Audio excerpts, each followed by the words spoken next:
चलिए देखिएगा सभी बच्चे, आज हम लोग क्या करेंगे, समांतर श्रेणी। ये एनसीईआरटी बुक में केमा चैप्टर है, 5वां। हाँ, समांतर श्रेणी के, जिसे शॉर्ट में एपी कहा जाता है, इनसे हम लोग इंपॉर्टेंट क्वेश्चन करेंगे। ऑब्जेक्टिव में हम लोग लास्ट में करेंगे, पहले क्या देखते हैं, सब्जेक्टिव। और 2025 में एनालिसिस में किया हूँ तो 2 अंक के 2 क्वेश्चन आए थे एपी से।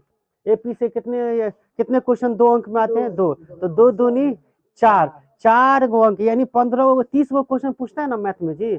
मैथ में 30 गो लघुत्तरीय क्वेश्चन रहता है, उसमें 2 गो क्वेश्चन फिक्स है कि एपी से ही होगा। एपी में एपी का एनवा पद यानी एन बराबर से एगो फार्मूला से एगो सवाल रहेगा, और एगो योग वाला यानी एसएन बराबर फार्मूला से एगो सवाल रहेगा। तो हम लोग पहले फार्मूला को समझ लेते हैं एक बार, इसके बाद हम सवाल देंगे जो इम्पोर्टेंट क्वेश्चन है एग्जाम में आए हुए हैं उसको बनाना। समझ गया सभी आदमी? कितने क्वेश्चन आएंगे ऑब्जेक्टिव में? हाँ 8 ऑब्जेक्टिव में। ऑब्जेक्टिव यानी 1 अंक वाला क्या क्वेश्चन आएगा, 8 गो, और 2 अंक वाला 2 गो। हाँ, जरूरी नहीं है 2 ही अंक, लेकिन 24 में देखे हैं तो 24 में 3 गो क्वेश्चन पूछा है, फिर से 3 भी पूछ सकता है, लेकिन उम्मीद रखिए 2 क्वेश्चन एपी से रहेगा ही। तो एपी से क्या है कि पहले की हम लोगों को एपी ये पहचानना है, एपी क्या होता है। तो कितने आदमी को पता है एपी क्या होता है?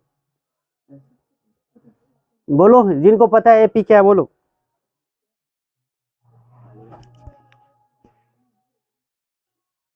किसी को नहीं पता है? सुनो, एपी क्या है, इसमें क्या होगा, 2 क्रमागत पद होगा। क्या होगा? 2 क्रमागत पदों के बीच का अंतर अगर सेम है, 2 क्रमागत पदों के बीच का अंतर क्या है, सेम है, तो हम इनको क्या समझेंगे, एपी में है। ये श्रेणी क्या है, एपी में। जैसे हम एक श्रेणी लिख रहे हैं, 2 4 6 है ना, 8 10, इस प्रकार से दिख रहा है। सबका गैप देखो, अंतर देखो, तो इस दोनों के बीच में 2 का गैप है, इस दोनों के बीच में भी क्या 2 का गैप है, 2 का गैप है, 2 का गैप है कि नहीं। तो 2 गो शुरू से हम 2 गो पद ले क्रमागत, यानी एगो ये और एगो ये 10 नहीं। क्रमागत का मतलब ये होता है लगातार 2 पद ले रहे तो सबके बीच में अंतर क्या है, 2 का है। तो इनको हम लोग क्या समझेंगे, ये एपी में है। ये 2 4 8 6 8 10 क्या है, एपी में है। और जो अंतर समान होता है उसको हम लोग क्या कहते हैं, सार्वअंतर कहते हैं। एपी में क्या कहते हैं, सार्वअंतर। तो 1 अंक में आएगा, एपी पहचानने के लिए 4 गो ऑप्शन दिया रहेगा, कहेगा कि निम्नलिखित में कौन एपी में है और कौन एपी में नहीं है। ऐसे क्वेश्चन एग्जाम में आएंगे, तो हम लोग कर लेंगे एपी में। हम लोग फार्मूले 2 है, जो ये दोनों फार्मूला याद रखना तुम लोग। पहला फार्मूला ये है, एपी का एनवा पद, एपी का या समांतर श्रेणी का एनवा पद कैसे निकालेंगे, एनवा पद कैसे निकालेंगे। तो इसका फार्मूला है, एपी का एनवा पद निकालने का फार्मूला को, तो कोई पद होगा तो इसको हम ए से डिनोट करते हैं, एनवा पद को किससे, ए एन। ए एन बराबर याद रखना सभी आदमी, ए एन बराबर क्या होता है, ए एन बराबर होता है A plus N minus 1 into D. ये फार्मूला होता है। ये फार्मूला पर एगो सवाल आएगा ही बच्चों, एक फार्मूला। ये जो हम एपी का एनवा पद निकालेंगे, ये प्रारंभ से यानी शुरुआत से गिनती करेंगे तब ये है। कभी कभी अंतिम से भी पूछ लेता है, तो ऐसे सवाल आएंगे तो हम लोग अंतिम पद को हम एल मान लेंगे, ए मान लेंगे, तो उसका अलग फार्मूला होता है। लिख ही देता हूँ, अंतिम से पूछे एनवा पद, अंतिम पद से है ना, एनवा पद का फार्मूला हो जाएगा ए एन बराबर, याद रखना, एल माइनस, यहाँ पे एल प्लस होता है, यहाँ पे क्या हो जाएगा, एल माइनस, वही चीज same, N minus 1 into D. ये फार्मूला होता है। या एक और फार्मूला होता है, लेकिन सबसे आसान है, इसी से तुम्हें आंसर आ जाएंगे। एक क्वेश्चन है एनसीईआरटी बुक में कि अंतिम से एनवा पद निकालने का फार्मूला। अगर एल बराबर पूछ ले अंतिम पद बराबर क्या होता है, तो अंतिम पद बराबर होता है A plus N minus 1 into D. ये भी फार्मूला याद रखना। कभी कभी क्या होता है, एपी में ही एनवा पद न दे करके अंतिम पद दे दिया रहता है, तो हम लोगों को पदों की संख्या ही पूछ लेता है। ऐसे सवाल है, पदों की संख्या ही पूछ लेगा, तो हम लोग क्या करेंगे, एल बराबर क्या लगाएंगे, A plus N minus one into D लगाएंगे। समझ में आ रहा है सभी को? अब दूसरा फॉर्मूला क्या हो जाएगा, ये सब पद निकालने का है, एन में पद निकालने का। अब एपी का प्रथम एन पदों का योग, एन पदों का योग या योगफल, योग या योग, इनका फॉर्मूला क्या होता है? ये इनसे एगो क्वेश्चन आएंगे, या तो ये एपी जोड़ करके रूप में दे देगा, कहेगा सभी को जोड़ करके क्या आएगा, या नहीं तो एपी के प्रथम एन पदों को योगफल क्या होगा। तो क्या कैसे निकालोगे? तो सबसे पहले याद रखो योगफल का अंग्रेजी सम होता है, सम को हम लोग किससे डिनोट करते हैं? एस से, और एन पदों को हम क्या करेंगे? एन से। तो एन एस एन बराबर क्या होता है? एस एन बराबर होता है एन बटा 2 into 2a plus N minus 1 into D. ये फॉर्मूला होता है, याद रखना तुम लोग। ए एस एन बराबर हम लगाएंगे यही दो, तुम जितने फॉर्मूले देख रहे हो ना, 1 2 यही ज्यादा आएगा। अब तुम इन दोनों को कैसे याद रख सकते हैं भाई? जो ए एन होता है वही एल बराबर होगा, सेम चीज है ना ये दोनों। ए एन बराबर भी यही और एल बराबर भी वही। समझ में आ रहा है सभी को? गणित में जो है ना सूत्र याद नहीं करने होते, बनाते बनाते खुद व खुद याद हो जाते, ये चीज होता है। बोलिए एस एन बराबर हो गया। कभी कभी क्या होता है बच्चों, एस एन बराबर एक और फॉर्मूला होता है एन बटा 2 इंटू, ये फॉर्मूला को देखो जब हम अलग करेंगे, दो ए को ए प्लस क्या लिख देंगे? ए प्लस ए लिख दे, तो ए प्लस ए 2a हो जाएगा। अब प्लस क्या?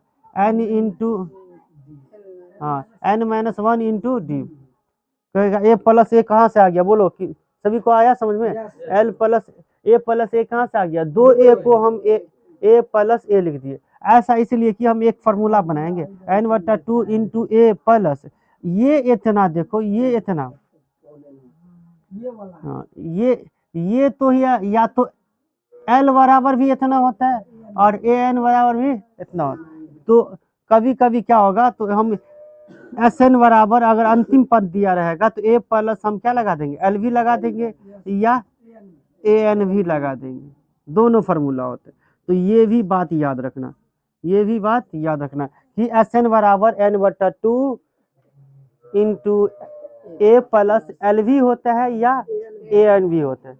बस एपी के ये एक फार्मूला, 2 और ये 3 हो गया। 3 ये दोनों तो समझिए एक ही है, खाली इसमें ए एन और एल का फर्क है। 2 ही फार्मूला हुआ, एक ये एक ये।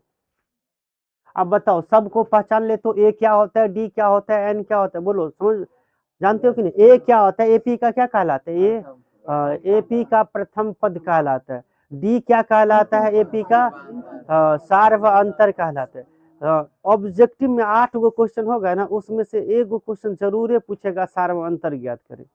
तो सार्व अंतर कैसे निकालते हैं? प्रथम पद में से या दूसरा पद को घटा करके, शायद हमेशा अगले पद यानी दूसरे पद में से पहला पद को घटा कर, यानी डी बराबर ही फॉर्मूला होता है A2 माइनस A1। दूसरा पद में से क्या निकालना है? पहला पद को ही निकालना, घटाना है, तो हमें डी निकलेगा। अब एन बराबर क्या होता है? तो कि एपी में कितने पद है, पदों की संख्या कहते हैं। एन बराबर को हम क्या कहते हैं? ए एन बराबर हो गया एनवा पद, एल बराबर क्या हो गया? अंतिम पद, और एस एन बराबर क्या हो गया? एन पदों का योग, योगफल, एन पदों का योगफल। तो जो बच्चे वीडियो देख रहे हैं, ये फार्मूला हम अभी समझाया है, अब इन पर आधारित हम लोग इस फार्मूले पर आधारित सवाल करवा रहे। किसी को समझने में दिक्कत है ये फार्मूला को? बोलिए समझ गए? तो अब ये फार्मूला का हम जब बता दिए फार्मूला, तो इनका यूज कैसे करेंगे? तो सवाल करेंगे तभी यूज होगा। चलो इसको मिटा दो, तुम लोग तो लिखा ही होगा, नहीं लिखा है?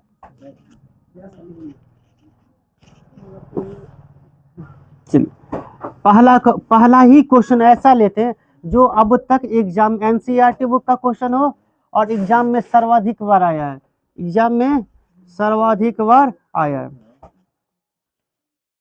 चलिए क्वेश्चन ले लेते हैं बच्चों। जो भी बच्चे वीडियो देख रहे हैं, ये जितने भी क्वेश्चन मैं करवा रहा हूँ ना, ये आपके एग्जाम में आए हुए महत्वपूर्ण क्वेश्चन है। अगर इतना भी करके जाते हैं, आपका एग्जाम जैसे हो जाएगा। ठीक है, चलिए, ये आज का पहला क्वेश्चन बच्चों, एपी का पहला क्वेश्चन जो एग्जाम में अधिकतर बार आता है, दे दिया है समांतर श्रेणी। समांतर, अरे एपी लिख देगा, समांतर श्रेणी दे देगा, वही होता है। समांतर श्रेणी कर दिया, श्रेणी श्रेणी एक ही हुआ। समांतर श्रेणी 3 है, 8 है, 13 है, 18 है, इस प्रकार से दे दिया। डॉट डॉट डॉट डॉट का कौन सा पद, कौन सा पद 78 है, क्या है बच्चों? ये क्वेश्चन कितना बार पूछा है मालूम है? देखो कितना बार ये क्वेश्चन पूछा है, 16 में, 17 में, लगातार लगातार, 17 के बाद 18 में भी ये क्वेश्चन 3 मरतबा, तब से नहीं आया। 18 के बाद से ये क्वेश्चन नहीं आया। कितने साल हो गए 18 का एग्जाम दिया हुआ? 6 साल। 6 साल क्या, 26 में दीजिएगा तो आप लोग को 8 साल। 8 साल से ये क्वेश्चन, ये एनसीईआरटी बुक का सबसे बेहतरीन क्वेश्चन है, सबसे बेहतरीन क्वेश्चन है। ये क्वेश्चन अगर जल्दी से अगर बना करके दिखा सकते हो तो दिखाओ, नहीं तो इसका सोल्यूशन हम देने वाले। ये क्वेश्चन जो बच्चे मैट्रिक की परीक्षा की तैयारी कर रहे हैं और इस बार उनको फरवरी में जो मैट्रिक की परीक्षा होने वाला है उसमें एग्जाम है, तो ये क्वेश्चन उनके लिए बहुत, मेरी ओर से गेस भी रहा कि फिर से ये क्वेश्चन पूछा जाएगा। समांतर श्रेणी कौन सा पद, यानी हमें इसमें ध्यान से समझिए, क्वेश्चन को समझना है बच्चों। जो क्वेश्चन हमें क्या निकालना है वो समझ गया ना। इसमें योग वाला फॉर्मूला लगेगा कि एन बराबर फॉर्मूला, ए एन बराबर लगेगा या एल बराबर लगेगा, तो ध्यान दोगे तो इसमें जो है ना अंजलि कुमारी, तुमसे बन जाएगा ये क्वेश्चन। रुक जाओ, पॉज कर दे वीडियो को, ध्यान देंगे। तो ये क्वेश्चन आपको समझने के ऊपर है। जो बच्चे क्वेश्चन को समझ लिए ना, तो ये आसानी से ये क्वेश्चन बना जा सकता है। ध्यान देंगे, इसका आंसर n बराबर 16 जिनको आया है सही है, आया है 16, तो n कौन सा पद 16 है और या 78 है, तो 16वां पद है होगा। जिनको 16 नहीं आया है उनका गलत है। ये क्वेश्चन का आंसर भी मुझे पता है। चलिए समझ आ जाए बच्चों, इस क्वेश्चन को समझे? समझना चाहता है क्या ये फिर से एग्जाम में आएंगे? हाँ, इस सर कह रहे हैं आएंगे। हाँ, बिहार बोर्ड ही तो है, हम तो कह रहे हैं गेस करके जाते हैं, कहते हैं आप इनके ऊपर है। अब तो क्वेश्चन तो हम ला करके नहीं दिखा देंगे, यही क्वेश्चन पूछबे करेगा 100%। हाँ, लेकिन ऐसे क्वेश्चन एग्जाम में आएंगे। चलिए हल कर लेते हैं, इनको हल कर लेते हैं बच्चों।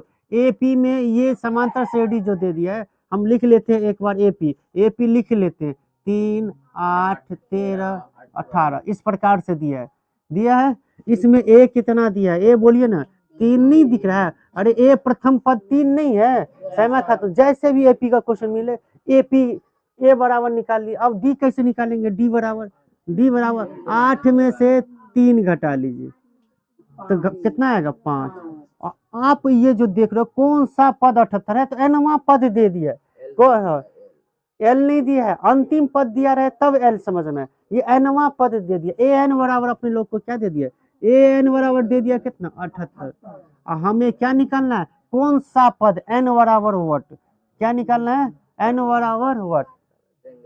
आप बताओ, ए डी ए एन और एन बराबर किसमें कौन फार्मूला में आता है ये सब? आप बताइए, पहला ही फार्मूला नहीं लिखे थे एपी का एनवा पद? चूंकि फार्मूला होता है बच्चों, चूंकि फार्मूला होता है ए एन बराबर A plus N minus 1 into D, ये फार्मूला लगाना था, यही फार्मूला लगाना था, क्योंकि एनवा पद एन निकालना था और एनमा पद दे दिया है 78, तो एन निकालना था। इसमें सब कुछ फिट कर दीजिए, आंसर आ जाएंगे। कैलकुलेट कर लीजिए, ए एन के जगह पे कितना फिट कीजिए, पुट कीजिए, 78 कीजिए। चलिए वेरी गुड। ए के जगह कितना पुट कीजिए? 3 प्लस एन तो दिया ही नहीं है, एन तो निकालना ही है ना। एमडी यूसुफ समझ में आ रहा है कि नहीं? एन माइनस 1 अब इतने 3-4 सूत्र लिखे थे हम, इसमें से यही सूत्र क्यों लगाए? हाँ हाँ इसमें नहीं एन ही निकालना था, और कौन सा पद दे दिया रहे तो हमेशा एन दिया रहता है, ये चीज समझिए। डी कितना दे दिया? डी का 5 दे दिया। कैलकुलेट कर लीजिए, आंसर आ जाएगा। अब बताइए, इसको पहले से बराबर हो तो इधर याक का चिन्ह आता है, ठीक है। कितना आदमी को पता है बोलिए? हाँ 78 रहने दीजिए, 3 इधर आ जाएगा तो माइनस का 3 होगा। अंजलि कुमारी होगा कि नहीं, बोलो ना, आएगा? चलिए वेरी गुड। अब ये प्लस हो जाएगा, हट जाएगा, जैसे 3 गया वो हट गया, 3 के कारण ये प्लस लगल। अब केवल हम n-1 लिखेंगे, इंटू क्या चल रहा है 5। चलिए घटाइए तो कितना आ जाएगा? 78 में से 3 75 बराबर n-1 इंटू 5 चल ही रहा है। 5 को या तो यहीं से काट दीजिए या इधर ला के काटिए, हम यहीं पे काट दे, यहाँ से भी। चलो बहुत सारे बच्चे नहीं समझेंगे, इधर ही ले आते। तो 75 बट्टा ये 5 इधर आ गया, तो बट्टा में 5, इधर क्या रह गया? n-1। गुना नहीं करना है आपको, हमेशा ऐसे क्वेश्चन रहे तो गुना नहीं कीजिए। चलिए 5 से काटिए, तो 5 से काटिएगा 75 को तो कितना बन में जाएगा? 15 वाला, 15 पंचे 75, तो 75 15 बराबर n-1। अब एक को इधर ले आइए, तो 15 प्लस 1 बराबर कितना? n। तो बताइए n बराबर क्या हो जाएगा? 16। दिख रहा है वीडियो में ये बात जो मैं लिखा हूँ? n बराबर 16 दिख रहा है। तो इसीलिए कौन सा पद 78 होगा? तो इसीलिए 16वां पद होगा। क्या होगा? अब हम चेक करेंगे हम अपने आंसर को, ये मेरा आंसर कितना सही है? 100% सही है, 50% है? वैसे तो आंसर हो चुका है, लेकिन आंसर हम चेक करते हैं। 16वां पद निकाल के देखते हैं, 78 आ गया तो समझिए हमारा आंसर सही है। मुझको 16वां पद निकाल के देखते हैं। तो 16वां पद निकालने का फॉर्मूला होता है A16 बराबर A plus 15 the, A plus 15 the. A है कितना? A है कितना? 3। A है 3 प्लस 15 गुने कितना? और D कितना है? 5 है। D कितना है? 5 है। Very good. तो 3 प्लस 15 पंचे 75 और 3 कितना हो गया? 78। तो ये हमने जो किया, अगर समय रहे तो जांच भी कर सकते। ये हमने क्या कर दिया? जांच भी किया। जो हमें आंसर आया 16वां पद 78 है, और 16वां पद 78 निकाल के देखे तो हमें तो आ गया 16वां पद। यानी हमारा आंसर अब 99% सही है, 100% सही है। अगर कोई बच्चे ऐसे बना के आते हैं एग्जाम में तो ये हाँ बोलो जल्दी से, -3 कहाँ से आया? -3 ये प्लस वाला, देखो जिन n बराबर निकालना है ना, तो इनके आगे पीछे जो संख्या सब है इनको हटाओगे ना जी, तो हटाए। पहले 3 को हटा करके इधर लाए, प्लस में था 78। देखो 3 बराबर के इस तरफ है, अब इसमें क्या हुआ? बराबर के इस तरफ आ गया है। जैसे आ गया चिन्ह इसका बदल जाएगा, प्लस से क्या हो जाएगा? माइनस। सब इनका तो नहीं समझती है, कोई भी चीज प्लस में इधर रहता है, इधर आता है तो क्या बन जाता है? माइनस। अगर वही माइनस में रहता है तो प्लस हो जाता है। तो ये क्वेश्चन एग्जाम के लिए एकदम गेस किया हुआ क्वेश्चन है। जो भी बच्चे इसे वीडियो देख रहे हैं मेरा, और मैट्रिक परीक्षा जो फरवरी में होने वाला है, इसमें ये सबसे महत्वपूर्ण क्वेश्चन है इस बार आने के लिए। ये एनसीईआरटी बुक से ही क्वेश्चन है, इनको नोट कर लीजिएगा। इसके बाद नेक्स्ट क्वेश्चन लिखेंगे हम लोग।